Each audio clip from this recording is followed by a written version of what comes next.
जय श्री राधा रानी सरकार की जय, श्री कृष्ण भगवान की जय, श्री राधा अष्टमी व्रत महोत्सव की व्रत साधना वाले यूट्यूब चैनल पर आपका स्वागत है। श्री राधा अष्टमी व्रत के संबंधित में सारी जानकारियां देने जा रहे हैं आज की इस वीडियो में। आज की इस वीडियो में हम आपको बताएंगे कि राधा अष्टमी का व्रत किस विधि से रखा जाता है, व्रत को रखने के कौन कौन से नियम है, पूजा किस समय करनी चाहिए और पूजन की सामग्री कौन कौन सी होती है, किस चीज़ का भोग लगाना बहुत ज़रूरी होता है और किस चीज़ का भोग आप लगा सकते हैं। आपको बताया जाएगा कि किस समय भोग लगाना है। अगर घर में श्री राधा रानी जी की प्रतिमा नहीं है तो पूजन कैसे करना है। साथ में आपको ये भी बताया जाएगा कि भक्त श्री राधा अष्टमी का जो व्रत रखते हैं या उनका महोत्सव मनाते हैं, क्या वो राधा रानी को इस दिन केक का भोग लगा सकते हैं या नहीं लगा सकते। ऐसी ही बहुत सी जानकारियों को हम आपके लिए लेकर आए हैं, तो एक एक बात को आप ध्यान से सुनेंगे और अपनी सारी जानकारियाँ अच्छे से समझ लेंगे। आइए, तो जैसा कि आप सभी जानते हैं कि हमारे हिंदू धर्म में श्री राधा अष्टमी के व्रत का बहुत ज़्यादा महत्व बताया गया है। श्री राधा रानी सरकार ने स्वयं अपने श्रीमुख से कहा है कि जो भक्त श्री राधा अष्टमी का व्रत रखते हैं, महोत्सव मनाते हैं, उनको मेरी सदा कृपा बनी रहती है। वो हमेशा मेरी छत्र छाया में रहते हैं। उन्हें एक क्षण के लिए भी मैं अपने से अलग नहीं करती हूँ। भगवान श्री कृष्ण जी ने स्पष्ट कहा है कि जो भी भक्त पूरी श्रद्धा भावना से श्री राधा अष्टमी का व्रत रखते हैं, महोत्सव मनाते हैं, खुशियां मनाते हैं, अपने ऐसे भक्त की मैं सदा रक्षा करता हूं। तो श्री राधा अष्टमी का व्रत रखने मात्र से सभी मनोकामना पूर्ण होती हैं। पुत्र चाहने वालों को पुत्र की प्राप्ति होती है, धन इच्छा वालों को धन की प्राप्ति होती है, दुख दूर होता है, मन की सच्ची शांति मिलती है, हर मनोकामना पूरी हो जाती है। और हमारे हिंदू धर्म में एकमात्र श्री राधा अष्टमी का ही एक ऐसा व्रत है जो दोपहर के 12 बजे ही खुल जाता है। तो अब हम आपको सारी जानकारियां आगे दे रहे हैं। तो इस वर्ष 2024 में श्री राधा अष्टमी का व्रत 11 सितंबर 2024 दिन बुधवार को रखा जाएगा।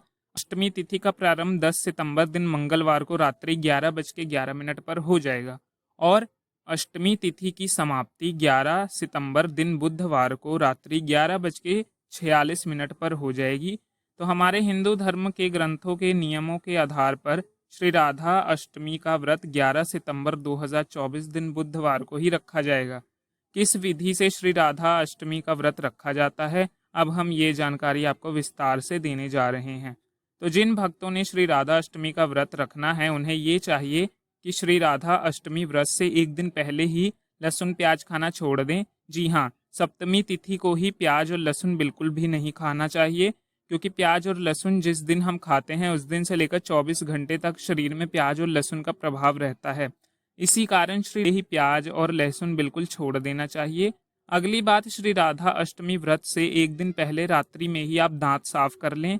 एक दिन पहले ही रात्रि में आप दांत साफ कर लेने चाहिए। टूथपेस्ट, मंजन या दांतून आदि जो कुछ भी आप करते हैं वह एक दिन पहले ही रात्रि में कर लेना चाहिए, क्योंकि श्री राधा अष्टमी व्रत के दिन सुबह कोई भी आप दातून नहीं कर सकते, टूथपेस्ट नहीं कर सकते, मंजन आदि नहीं कर सकते और दांत भी नहीं साफ कर सकते। तो एक दिन पहले रात्रि में कर लीजिए। अगर श्री राधा व्रत वाले दिन ही दांत साफ करने हैं तो 12 बार कुल्ला करके अपने दांतों को साफ कर सकते हैं, लेकिन श्री राधा अष्टमी के दिन सुबह आप दातून, मंजन या कोई भी टूथपेस्ट नहीं कर सकते। अब अगली बात है कि श्री राधा अष्टमी व्रत के दिन सुबह नहा धोकर आपने पवित्र होना है। नहाते समय नहाने के जल में थोड़ा सा गंगा जल मिला लेना चाहिए। इससे गंगा स्नान का पुण्य फल आपको प्राप्त होता है। अगर घर में गंगा जल नहीं है तो हर हर गंगे करके नहाते रहिए। नहाते समय गंगा मैया के नामों का बार बार उच्चारण कीजिए, तो भी आपको गंगा स्नान का पुण्य फल मिल जाएगा। अगली बात आती है कि महिलाएं इस दिन सुबह ही अपने सिर को जरूर धोएं। जी हाँ, महिलाएं श्री राधा अष्टमी का जो व्रत रखती हैं उन्हें श्री राधा अष्टमी व्रत के दिन ही सुबह अपने सिर को धोना है। एक दिन पहले आप सिर मत धोएं। श्री राधा अष्टमी व्रत के दिन ही सुबह आप नहाते समय सिर को धोना है। जब आप अपने सिर को धो लेती हैं उसके बाद आपने बालों को आप सुखा लीजिए और बालों को आप इकट्ठा कर लीजिए, बालों को बांध लीजिए। बालों को खुला नहीं छोड़ना है। यहाँ पर हम आपको बता दें कि जिन महिलाओं का इस दिन मासिक धर्म चल रहा होता है, अर्थात उनका पीरियड्स का समय चल रहा होता है, उन्हें भी श्री राधा अष्टमी का व्रत रखना होता है और वो रख सकती हैं। नहाना उन्हें भी है सुबह, लेकिन व्रत किसी विधि से रखना है, किस तरह से रखना है वो हम आपको दूसरी वीडियो में अवश्य बताएंगे। 2 या 3 दिन में उसकी भी वीडियो हमारे चैनल पर अवश्य आ जाएगी। सुबह नहा धोकर आपने श्री राधा कृष्ण भजन का पूजन करना है। स्त्री हो या पुरुष, जिस भी तरह से आप हर रोज सुबह पूजन करते हैं, ठीक वैसे ही पूजन आपने श्री राधा अष्टमी व्रत के दिन भी सुबह करना है। पूजा करने के बाद आप अपने श्री राधा रानी सरकार को, भगवान श्री कृष्ण को दूध और भी किसी फल का भोग लगा सकते हैं। दूध हल्का गर्म होना चाहिए और उसमें मीठा अवश्य आप डाल दीजिए। गाय का दूध मिल जाए तो बड़ी अच्छी बात है, नहीं मिले तो भैंस का दूध भी आप ले सकते हैं, लेकिन भोग लगाना जरूरी है। जब आपने भोग लगा दिया, इसके बाद अब भगवान श्री कृष्ण और राधा रानी जी की आरती कीजिए। राधा रानी जी की आरती आपके पास लिखित है तो बढ़िया है, वरना आप कर सकते हैं। राधा रानी सरकार जी की आप आरती कीजिए और आपको ये आरती किसी भी यूट्यूब चैनल पर मिल जाएगी। अब जब आपने आरती कर ली है, इसके बाद आपने जो श्री राधा रानी सरकार को आपने दूध और फल का भोग लगाया है, उसे आप प्रसाद रूप में सुबह ही खा लीजिए। भोग लगाने के बाद, आरती करने के बाद आपने प्रसाद खाना है। इस तरह सुबह आपने पूजा आराधना करनी है। अब यहाँ से आप ये जरूरी बात समझ लीजिए कि सुबह आपने पूजा कर ली है तो श्री राधा अष्टमी के दिन जो विशेष पूजन होता है वह दोपहर 12 बजे होता है। जी हाँ, श्री राधा रानी सरकार का अवतार द्वापर युग में भाद्रपद मास के शुक्ल पक्ष की अष्टमी तिथि को सोमवार के दिन दोपहर 12 बजे अर्थात मध्य काल में हुआ था। उनका विशेष पूजन दोपहर 12 बजे ही किया जाता है। तो सुबह आपने पूजा कर ली। सुबह की पूजा से लेकर दोपहर 12 बजे तक आप कुछ भी नहीं खाना है, दूध भी आपने नहीं पीना है, चाय भी नहीं पीनी है, कुछ भी नहीं खाना पीना है। हाँ, पानी आप जरूर पी सकते हैं, पानी पीने में कोई मनाही नहीं है, लेकिन जिन लोगों ने दवाई खानी है वह दवाई भी खा सकते हैं, क्योंकि दवाई खाना जरूरी होता है, इसके बिना कई बार नहीं रहा जा सकता। तो दवाई खाने वाले दवाई खा सकते हैं। जो स्त्रियां गर्भवती हैं, अगर उन्हें कुछ खाना है तो वह दूध पी सकती हैं, चाय पी सकती हैं अथवा फल भी खा सकती हैं। लेकिन जो लोग बिल्कुल स्वस्थ हैं, उन्हें सुबह की पूजा के बाद दोपहर की पूजा तक सिर्फ पानी पीना है और कुछ भी नहीं खा सकते, कुछ नहीं पी सकते। अब विशेष बात आती है दोपहर 12 बजे की पूजन की, ये सबसे बड़ी विशेष बात है। तो जो दोपहर को आपने श्री राधा रानी सरकार का पूजन करना है, उसमें आपने क्या क्या करना है। आप घर के मंदिर के समीप बैठ जाएं, वहां पर एक चौकी की स्थापना करें। चौकी के ऊपर गुलाबी, पीला या नीले रंग का वस्त्र आप बिछा दीजिए। रेशमी वस्त्र हो तो बड़ी अच्छी बात है, आप पहले ही बाजार से लेकर आ सकते हैं। यदि नहीं है तो आप कोई भी वस्त्र बिछा सकते हैं।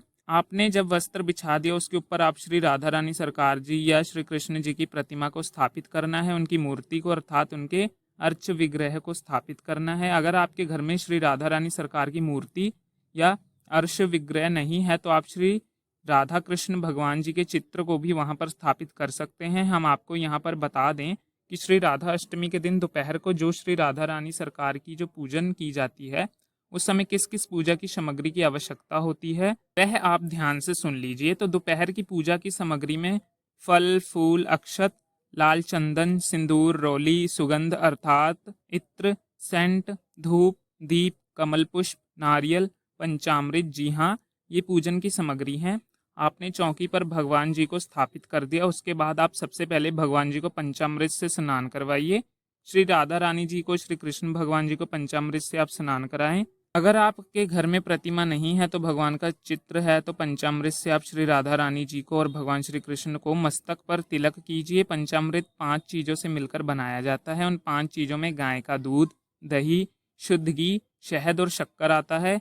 इन 5 चीज़ों को आप कटोरी में मिला लीजिए और ये पंचामृत तैयार हो जाता है। इससे आपने ये कार्य करना है। इसके बाद बात आती है कि आपने पंचामृत से स्नान करवा दिया और या तिलक लगा दिया। इसके बाद आप भगवान जी को सुंदर वस्त्र पहनाते हैं। हो सके इस दिन के लिए आप नवीन नए वस्त्र लेकर आएं। वस्त्र आप श्री राधा रानी भगवान जी को धारण करवा दीजिए। इसके बाद आपने भगवान जी का श्रृंगार करना है, सुंदर श्रृंगार कीजिए। इसके बाद आप पुष्पमाला भगवान जी को, राधा रानी जी को अर्पित कीजिए। चंदन और रोली का तिलक लगाकर उनके बाद राधा रानी सरकार जी को इत्र, सेंट अर्पित कीजिए। कमल पुष्प लेकर आए हैं तो वो भी अर्पित कीजिए। आप गुलाब का फूल भी अर्पित कर सकते हैं, नारियल अर्पित कीजिए। साथ में आप श्रृंगार की सभी सामग्री श्री राधा रानी जी को भी अर्पित कीजिए। श्रृंगार की सामग्री में साड़ी भी आप रख सकते हैं। श्रृंगार की सामग्री अच्छी होनी चाहिए। आप ये समझ लीजिए कि जैसे हम अपने लिए श्रृंगार की अच्छी अच्छी सामग्रियां प्रयोग में लेकर आते हैं, वैसे ही अच्छी अच्छी सामग्रियां भगवान के लिए लेकर आनी चाहिए। हमारे पास जितना धन है उस हिसाब से कुछ ना कुछ अच्छे से अच्छा श्री राधा रानी जी के श्रृंगार की सामग्री को लेकर आना है। वैसे तो भगवान तुलसी पत्र से भी खुश हो जाते हैं। अगर किसी के पास ज़्यादा धन नहीं है तो जो कुछ है उसी में से जो कुछ आप लेकर आएंगे वह राधा रानी जी को आप अर्पित कर सकते हैं। उसी से राधा रानी आपसे प्रसन्न हो जाएंगी। विशेष बात मन की भावना की है। आपकी भावना अच्छी हो तो राधा रानी आप पर कृपा दृष्टि बरसाएंगी। इसीलिए तो उनका नाम बरसाने वाली है।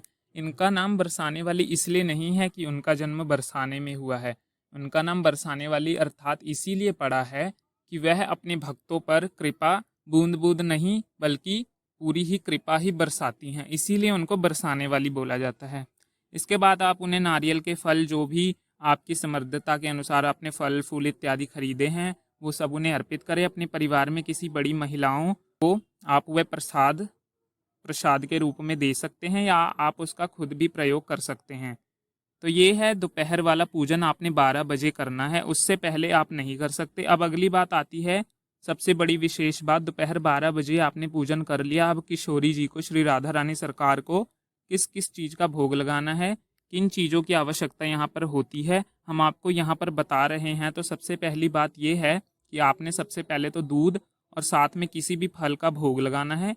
जिस तरह से आपने सुबह दूध और फल का भोग लगाया है वैसे ही आप हल्के गर्म दूध जिसमें चीनी या फिर मिश्री डालकर आप सबसे पहले तो श्री राधा रानी जी को भोग लगाएं। ये तो आपने अवश्य ही लगाना है। साथ में कुछ आपने भोग लगाना है वो सुन लीजिए। इसके साथ आप फल मिठाई खीर पूरी रोटी, सबसे बड़ी विशेष बात अरबी की सब्जी। जी हाँ, श्री राधा रानी सरकार को अरबी की सब्जी सबसे ज़्यादा प्रिय और अच्छी लगती है। जैसे भगवान श्री कृष्ण को माखन मिश्री प्रिय लगता है वैसे ही श्री राधा रानी को अरबी की सब्जी अच्छी लगती है। तो आप अरबी की सब्जी तो ज़रूर बनाइए। इसके साथ जो सबसे बड़ी विशेष बात है, आपने मीठा पान का भोग श्री राधा रानी को अवश्य लगाना है।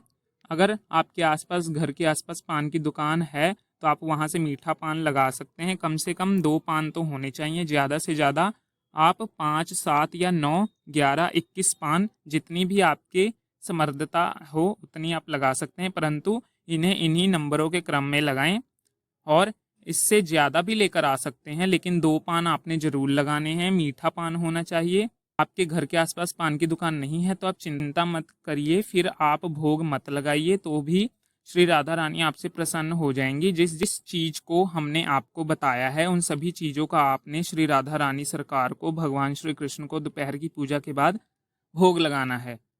अब इसके साथ चाहें तो 56 भोग भी भगवान को लगा सकते हैं। ये बातें जो हमने आपको बताई आपको वो तो भोग लगाना है। इसके साथ अगर आपकी इच्छा 56 भोग की है तो आप वो भी लगा सकते हैं, लेकिन किसी भी चीज़ में प्याज और लहसुन का प्रयोग नहीं होना चाहिए। प्याज और लहसुन आप किसी भी चीज़ में डाल दिया तो वह एक जहर के समान हो जाता है और आपका व्रत भी टूट सकता है। प्याज और लहसुन इस दिन प्रयोग बिल्कुल भी नहीं करना चाहिए। अरबी की सब्जी में भी किसी भी प्रकार का प्याज लहसुन का भोग ना लगा हो। आप इन सब चीज़ों का भोग लगा सकते हैं जो हमने आपको बताई। अब विशेष बात आती है कि राधा अष्टमी का व्रत दोपहर 12 बजे ही खुल जाता है, तो व्रत कैसे खोलना है। तो आप इन सब चीज़ों का भोग पहले लगा दिया, उसके बाद आपने क्या करना है, जो दूध और फल का भोग श्री राधा रानी सरकार को आपने दोपहर में लगाया था उसे आप प्रसाद रूप में खा लीजिए।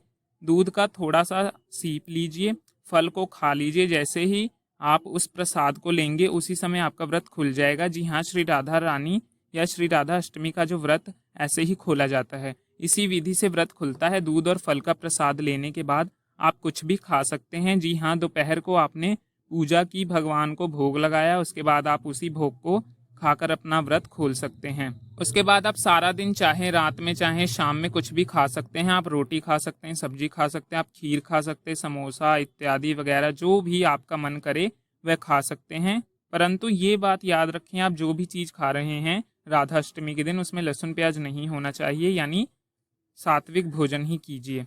बिना लहसुन प्याज वाला ही आपको खाना है, यानी आप कुछ भी सारा दिन खा सकते हैं परंतु बिना लहसुन प्याज के, क्योंकि व्रत तो 12 बजे के बाद भोग लगाने के बाद प्याज लहसुन आपको बिल्कुल ही नहीं खाना है।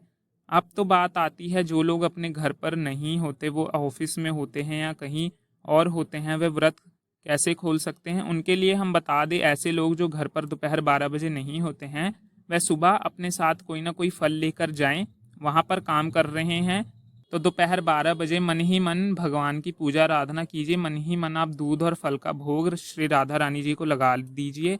राधा रानी तो कृपामयी हैं, वो ऐसे भी इस भोग को स्वीकार कर लेती हैं।